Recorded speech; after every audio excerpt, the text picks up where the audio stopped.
തിരുവനന്തപുരത്ത് സ്ഥിതി ചെയ്യുന്ന ശ്രീചിത്ര ഇൻസ്റ്റിറ്റ്യൂട്ട് ഓഫ് മെഡിക്കൽ സയൻസിന് കേന്ദ്ര സർക്കാർ ദയാവധം വിധിച്ചിരിക്കുകയാണ്.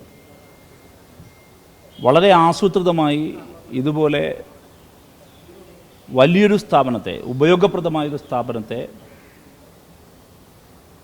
കൊന്നുകളയുകയാണ്, ഇല്ലാതാക്കുകയാണ്, എലിമിനേറ്റ് ചെയ്യാനാണ് കേന്ദ്ര സർക്കാർ ശ്രമിക്കുന്നത്. ഇപ്പോൾ കഴിഞ്ഞ ദിവസങ്ങളിൽ ഉണ്ടായ ഏറ്റവും ഒടുവിലത്തെ പ്രശ്നം മാധ്യമങ്ങളുടെ ശ്രദ്ധയിലേക്ക് വന്നിരുന്നു. റേഡിയോളജി വിഭാഗ പ്രതിസന്ധിയാണ് ഇപ്പോൾ പ്രധാനപ്പെട്ടൊരു ചർച്ചയായി ഉയർന്നു വന്നിരിക്കുന്നത്. ഇന്ന് കേന്ദ്രമന്ത്രി ശ്രീ സുരേഷ് ഗോപി അവിടെ സന്ദർശിച്ചതായും അദ്ദേഹത്തിൻ്റെ പ്രതികരണവും മാധ്യമങ്ങളിലൂടെ കാണാൻ കഴിഞ്ഞു.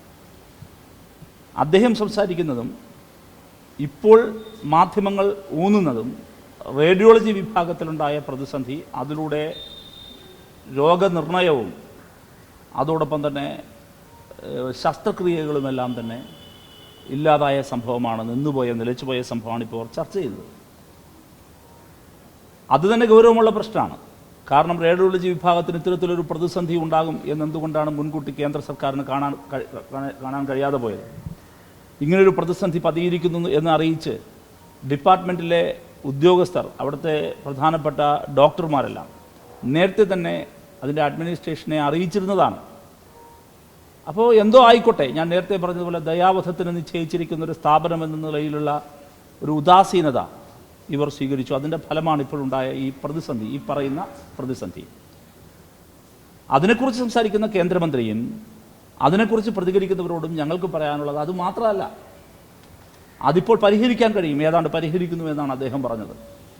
നല്ല കാര്യം, അടിയന്തരമായി പരിഹരിക്കട്ടെ, എത്രയും പെട്ടെന്ന് അത് പരിഹരിക്കണം എന്ന് തന്നെയാണ് ഡിവൈഎഫ്ഐയുടെ ആവശ്യം. ഡിവൈഎഫ്ഐ തിരുവനന്തപുരം ജില്ലാ കമ്മിറ്റിയുടെ നേതൃത്വത്തിൽ ഇപ്പോൾ അവിടെ വലിയ പ്രതിഷേധം ആ സ്ഥാപനത്തിനുള്ളിൽ നടക്കുകയും ചെയ്യുന്നുണ്ട്.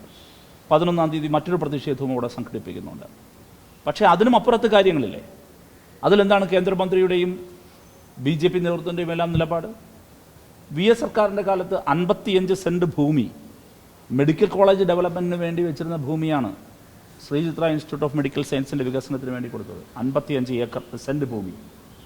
ആ 55 സെൻറ്റ് ഭൂമിയിൽ എക്സ്റ്റൻഷൻ ബിൽഡിങ്ങിന് വേണ്ടിയിട്ടായിരുന്നു, കിടത്തി ചികിത്സയ്ക്കും ശസ്ത്രക്രിയയ്ക്കും വേണ്ടിയിട്ടുള്ളൊരു കോംപ്ലക്സാണ് ഉദ്ദേശിച്ചത്.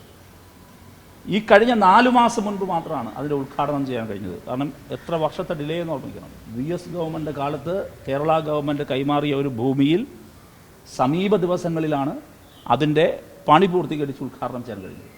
ഒരു പോസ്റ്റ് പോലും, ഒറ്റ പോസ്റ്റ് പോലും അതിലേക്ക് കൊടുത്തിട്ടില്ല. ആകെ 900 സ്റ്റാഫിൻ്റെ റിക്വയർമെൻറ്റ് എന്ന് പറഞ്ഞ് 3 വർഷം മുമ്പ് ഈ കെട്ടിടപ്പണി പുരോഗമിക്കുമ്പോൾ തന്നെ ഈ കെട്ടിടപ്പണി പൂർത്തീകരിച്ച് കഴിഞ്ഞാൽ അത് ഉപയോഗപ്രദമാകണമെങ്കിൽ 900 അധിക സ്റ്റാഫുകൾ വേണം.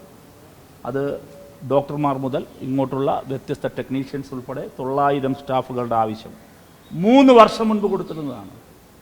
ഇതുവരെ ഒരാളെ നിയമിച്ചിട്ടില്ല. നിങ്ങൾ ആലോചിച്ച് നോക്കൂ, ദയാവധത്തിന് വിട്ടിരിക്കുകയല്ലേ? എന്തുദാസീനതയാണ് ഇത്! ബാധിക്കുന്നത് സാധാരണക്കാരെയല്ലേ? അവിടുത്തെ ചികിത്സാ സംവിധാനം എങ്ങനെയായിരുന്നു? അവിടെ 4 കാറ്റഗറിയിലാണ് രോഗികളെ പ്രവേശിപ്പിക്കുന്നത്.